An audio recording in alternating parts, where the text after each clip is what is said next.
Good afternoon, everyone. This is İskit, and you are watching What's New, What's News.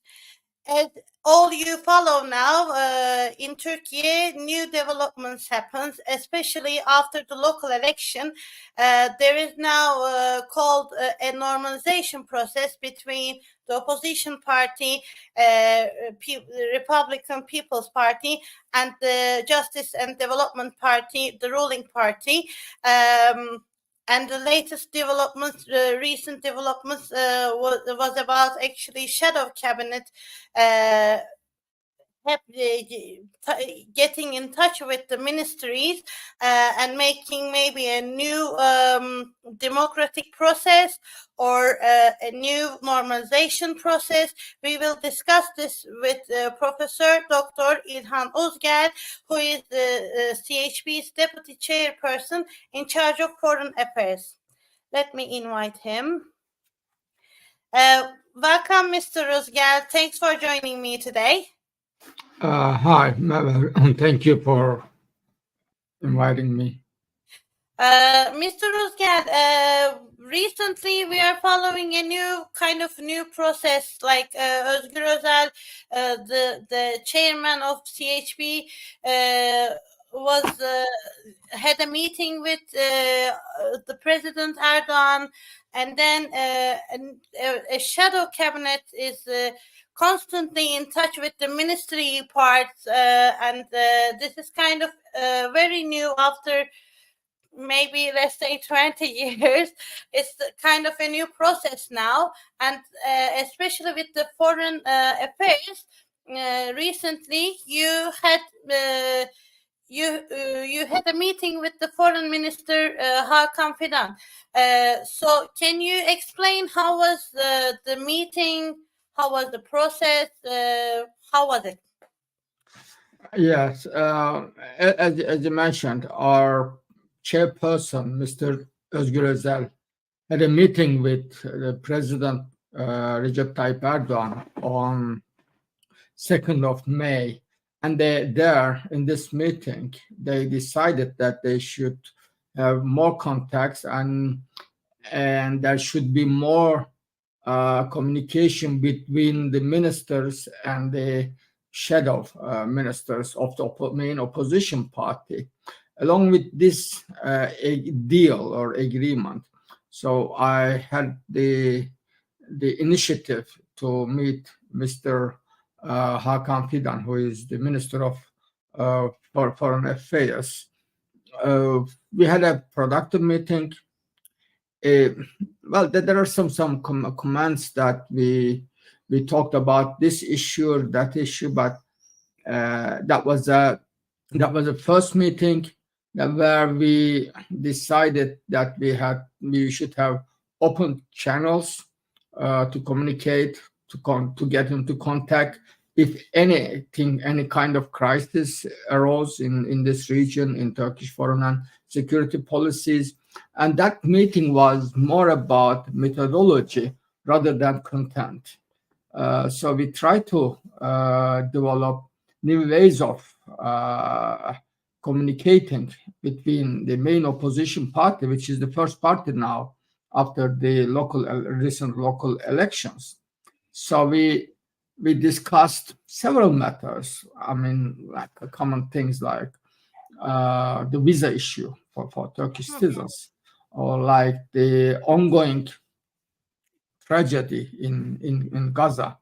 But apart from that, we did not get into the details of Turkish foreign policy, which, as you can imagine, which we could take hours and hours discussion.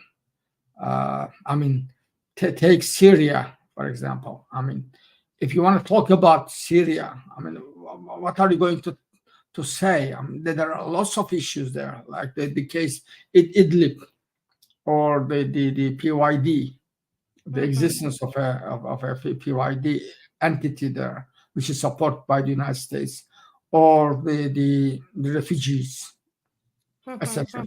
So, I mean, you cannot tackle each issue in one meeting. So this meeting was more about having a working relations between the main opposition party and the Minister of Foreign Affairs. There we agreed somehow that in critical matters, the Minister of Foreign Affairs may come to the CHP party, meet with our chairperson, and provide us with critical information about what's going on in Turkish foreign policy. I mean, in critical cases like the Syrian file or Turkish position in the Ukraine war. Of course, we know something about it, but there may be some intricacies. There may be some important points that we should know, because we are also conducting a kind of foreign relations, not policy, because policies is about the state. But we have our own channels. We talk to diplomats. Our chairperson is traveling abroad. He's talking to his counterparts. So we should know more about Turkey's official position so that we can have more impact. That we are trying to be a responsible opposition party. It doesn't, I mean, being an opposition party doesn't necessarily mean that we are against anything or everything that the ruling government is doing, but we can provide some assistance at some point or in some cases, so that it can, I mean, it will be beneficial for Turkey as a whole. So we consider this as a bipartisan position, whereas Turkey's interests are at stake. So we can be constructive and complementary. This is what I have expressed to Foreign Minister Hakan Fidan. And how will the roadmap happen between the ruling party and CHP now, after you were in touch with Mr. Fidan, and what will be the next moves, I would say, coming through maybe CHP, or will there be any revisits from Hakan Fidan to your headquarters? How will be the roadmap? Because everything is now changing. We can see that, and CHP has their own foreign relations, as you mentioned before. What sort of plans has the opposition party, the main opposition party of Turkey?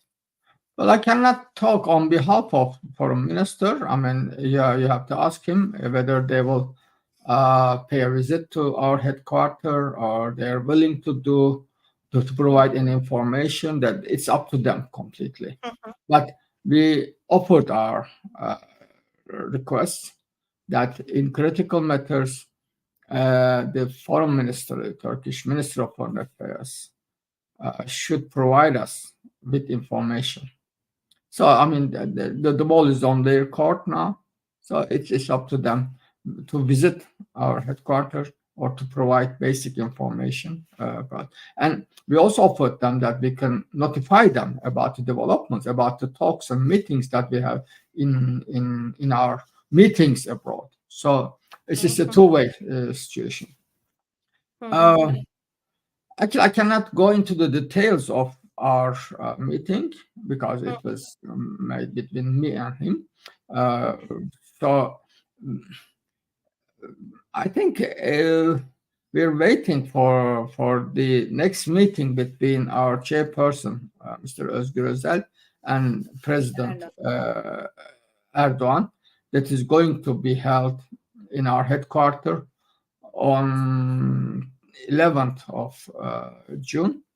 So probably, because it's not, apart from the ongoing general political atmosphere that I had a meeting with the Minister of Foreign Affairs, but it's also about the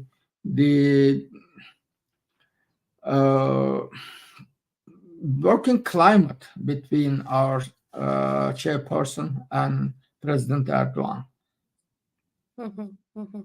Yes, it was significant for Turkey because we haven't seen them all together after the ruling party had a polarization between all other opposition. So it is kind of an historic moment for Turkey after decades, maybe I can say. There is another development happened recently, last week. Justice and Development Party's Deputy Chairperson, Efkan Ala, had met with journalists, and he made some comments about, especially with the EU process, EU roadmap, as we used to have the Copenhagen criteria, but of course now Turkey doesn't have that much relations left with the EU, and the EU process, the doors have closed to Turkey. But after that meeting, Efkan Ala, Mr. Ala had mentioned that if we cannot do Copenhagen criteria, we can do Ankara criteria, which was a little bit important. And all the journalists, all the criticisms was related to, will there be a new page in between EU and also Turkey? What is your comments on that? Well, I'm not in a position to comment on Efkan Ala's statements. But what we know from our experience with the ruling party is that they're not interested in membership in the EU, and they're not interested in a democratic country. They're not interested in rule of law. So this kind of statements doesn't mean anything when there is no rule of law in this country. I mean, take the Hakkari case. I mean, you remove an elected mayor and appoint a local governor in place. So I mean, there is no Ankara criteria. I mean, if you want to be part of the EU, so you have to align yourself with the Copenhagen criteria. And there's no bargaining about that. You cannot bargain human rights. So I don't find it sincere. I don't find it relevant to talk about Ankara criteria, which is something that can be used as a pretext not to respect human rights and democracy.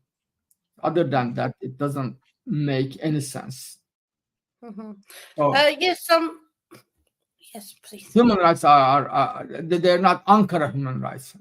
I mean, it's universal. Freedom of expression is something universal. Media freedom is universal. So you cannot develop specific criteria for the benefit of AKP government. Yes, thanks. Thank you for the answer, Mr. Uzgel. I know your schedule is very busy, and I don't want to take your time too much, but can you give us a little bit, maybe brief information? What will be the next move of CHP's foreign relations in coming days, or any specific plan, anything from the opposition party? As we have seen a lot of developments from the main opposition as well after especially local election.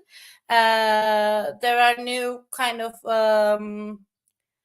how would I say, processes happening. So can you give us a little bit brief on that, please?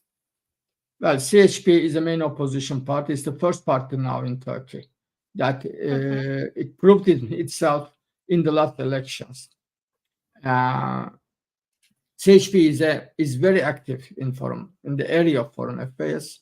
We have our own contacts, our own ties, meetings, travels, all sorts of diplomatic activity, along with criticizing the government on various occasions and on various matters. There will be some trips to Cyprus, to probably Bosnia and other countries that I can add, probably to Romania, that our chairperson will pay official visits to these countries for several occasions. We are going to be an actor in the area of foreign affairs. We have contacts with the embassies in Ankara, and I think you're going to see more active CHP in the area of foreign affairs.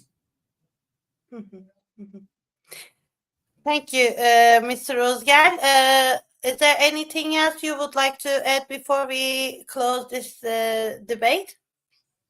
No, not really. Thank you. Thank you for joining me today and sparing your time with me. It was very insightful discussion for me as well. Thank you very much, Mr. Uzgel. You're welcome.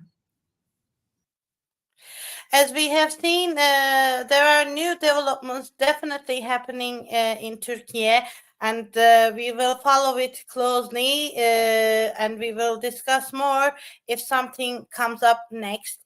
And new attempts are very vital, as we call it, democracy process or normalization process. But definitely, this must happen, as now we see a picture that we have missed over decades, and we will follow it closely when the new developments happens. Well, I will come up with a new subject on next Tuesday, but please do remember to subscribe my YouTube channel, like my videos, and share your thoughts with me. Your thoughts are very important for me. But till then, have a lovely weekend. Bye-bye.